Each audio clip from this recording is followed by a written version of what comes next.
విదేశాలలో దాక్కున్న నేరగాళ్లకు భారత్ షాక్ ఇస్తుందా? తప్పించుకు తిరుగుతున్న వాళ్ళ భరతం పడుతోందా? వివిధ రకాల నేరాలకు పాల్పడిన క్రిమినల్స్ను భారత్ రప్పించేందుకు కేంద్ర హోంశాఖ చేసిన కసరత్తు ఇప్పుడు ఫలించిందా? హోంశాఖ చేసిన ప్రకటన ఏం చెబుతుంది? తాజా పరిణామాలు ఏం చెబుతున్నాయి? Let's watch the story.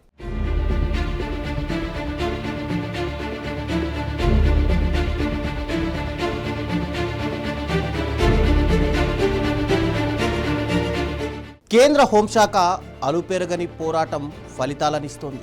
భారతదేశంలో నేరాలకు పాల్పడి విదేశాల్లో దాక్కున్న క్రిమినల్స్కు హోంశాఖ ఇప్పుడు చుక్కలు చూపిస్తోంది. వివిధ దేశాలతో సంప్రదింపులు జరిపి నేరగాళ్లను స్వదేశానికి రప్పిస్తోంది.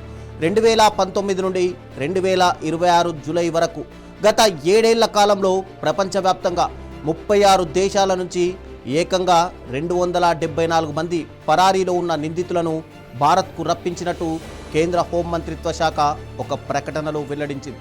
ఈ జాబితాలో ఉగ్రవాదులు, గ్యాంగ్స్టర్లు, డ్రగ్స్ స్మగ్లర్లు, హత్యలు, అత్యాచారాలు, పోక్సో కేసులలో నిందితులుగా ఉన్న ప్రధాన క్రిమినల్స్ కూడా ఉన్నారు. ఇక నేరస్తులను రప్పించడంతో పాటు వారి ఆర్థిక ముప్పును తొలగించేందుకు కేంద్ర ఏజెన్సీలు కఠిన చర్యలు తీసుకున్నాయి. మనీ లాండరింగ్ నిరోధక చట్టం, PMLA ద్వారా పరారీలో ఉన్న క్రిమినల్స్కు చెందిన 17,874 కోట్ల విలువైన ఆస్తులను ఇప్పటికే జప్తు చేయగా, ఫ్యూగిటివ్ ఎకనామిక్ అఫెండర్స్ చట్టం కింద నమోదు చేసిన కేసుల్లో మరో 18,762 కోట్లను ప్రభుత్వం తిరిగి స్వాధీనం చేసుకుంది.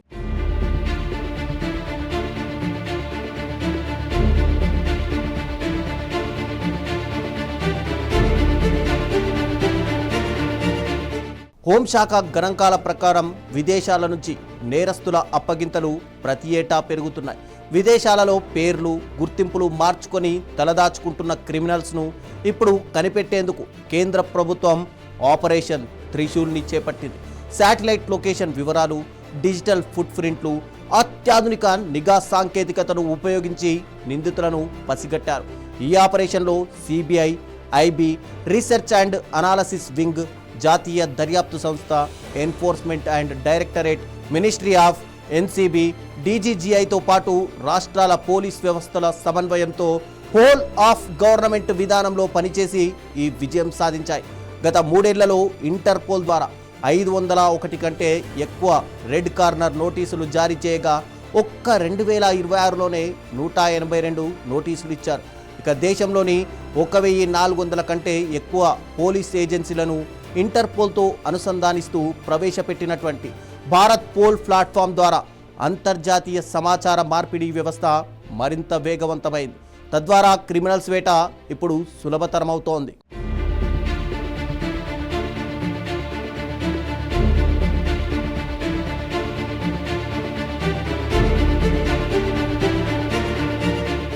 క్రిమినల్స్ను భారత్ రప్పిస్తున్న సమయంలో కేంద్ర హోంశాఖ కీలక విషయాలను వెల్లడించింది.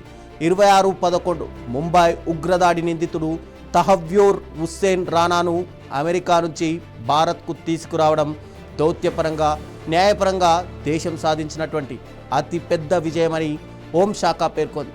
ఇక ప్రధాని నరేంద్ర మోదీ నాయకత్వంలో పారిపోయిన నేరస్తులను పట్టుకోవడాన్ని జాతీయ ప్రాధాన్యాంశంగా భావిస్తున్నామని, ఇందుకోసమే 2018లో ప్రత్యేకంగా ఫ్యూగిటివ్ ఎకనామిక్ అఫెండర్స్ యాక్ట్ తీసుకొచ్చామని కేంద్ర హోంశాఖ వెల్లడించింది.